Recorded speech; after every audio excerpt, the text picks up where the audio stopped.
Hello, budget friendly ആയിട്ട് നമുക്കൊന്ന് Kuttanad house ബോട്ടിൽ കറങ്ങിയാലോ? Thailand group ടൂറിന് ശേഷം ഞങ്ങളെല്ലാവരും ഒന്നുകൂടെ മീറ്റ് ചെയ്യാൻ തീരുമാനിച്ചപ്പോൾ എടുത്ത സ്പോട്ടാണ് ഈ ഒരു ഹൗസ് ബോട്ട്.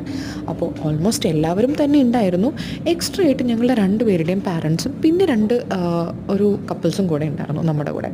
ആൻഡ് നമ്മുടെ ഈ പാക്കേജ് വരുന്നത് ഒരു 1 ഡേ സ്പെൻഡ് ചെയ്യുന്നതിന് നമുക്ക് അറൗണ്ട് 850-950 ആ ഒരു റേഞ്ചാണ്. വീക്ക് ഡേയ്സ് ആണെങ്കിൽ 850 അല്ലെങ്കിൽ 950. പിന്നെ നമ്മൾ ചൂസ് ചെയ്യുന്ന ഹൗസ് ബോട്ടിന് നമ്മൾ എ സി ആണോ നോൺ എ സി ആണോ, അതുപോലെ നമ്മൾ കസ്റ്റമൈസ് ചെയ്യുന്ന നമ്മുടെ ഫുഡിൻ്റെ പ്ലാനൊക്കെ അനുസരിച്ചിരിക്കും.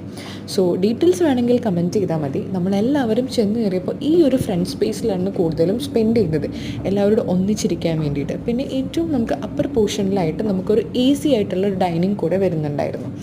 പിന്നെ നമുക്ക് 2 റൂംസ് യൂസ് ചെയ്യാം, അങ്ങനെ ഒരു കണ്ടീഷനും കൂടെ ഉണ്ടായിരുന്നു. എക്സ്ട്രാ നമ്മൾ വേറെ ഒന്നും പേ ചെയ്യേണ്ടി വന്നില്ലായിരുന്നു. പിന്നെ ഫുഡൊക്കെ കഴിഞ്ഞപ്പോൾ അടിപൊളി പാട്ടും ഡാൻസും എല്ലാവരും ഫുൾ ഓൺ എനർജിയിലായിരുന്നു.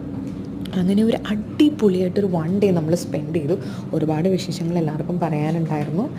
ഇതിലൊരുപാട് തവണ ഹൗസ് ബോട്ടിൽ പോയിട്ടുണ്ടെങ്കിലും എല്ലാവരെയും നമ്മൾ ഒന്നും കൂടി കാണാൻ വേണ്ടിയിട്ടായിരുന്നു ശരിക്കും ഈ ഒരു സ്പേസിലോട്ട് എല്ലാവരും വന്നത്.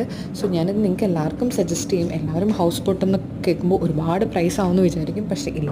നമുക്കൊരു ബർത്ത്ഡേ സെലിബ്രേഷനോ അല്ലെങ്കിൽ നമ്മുടെ ഫാമിലിയായിട്ടൊരു 1 ഡേ സ്പെൻഡ് ചെയ്യണമെങ്കിൽ ഇതൊരു അടിപൊളി സ്പോട്ടാണ്. ആൻഡ് നിങ്ങൾ ഒട്ടും വിചാരിക്കേണ്ട ബോറടിക്കുന്നു, കാരണം നമ്മളിതിൽ പോകുമ്പോൾ തന്നെ നമുക്ക് കുറേ ആക്ടിവിറ്റീസ് എക്സ്പ്ലോർ ചെയ്യാൻ പറ്റും. ഇതുപോലെ നമ്മുടെ സൈഡിൽ കുറേ ചേട്ടന്മാർ വന്നിട്ട് സ്പീഡ് ബോട്ടിൽ പോകണോ, പിന്നെ ഐസ്ക്രീംസ് വേണോ, പിന്നെ അവരിടയ്ക്ക് നമുക്ക് ഫുഡ് കഴിക്കുന്നതിന് മുന്നേ ആയിട്ട് നമുക്കൊരു കള്ള് ഷാപ്പിലൊക്കെ കയറാനായിട്ടുള്ളൊരു അവസരമൊക്കെ തരും.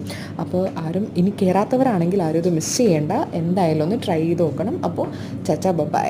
കൂടുതൽ ഡീറ്റെയിൽസ് വേണമെങ്കിൽ കമൻറ്റ് ചെയ്താൽ മതി. ബൈ.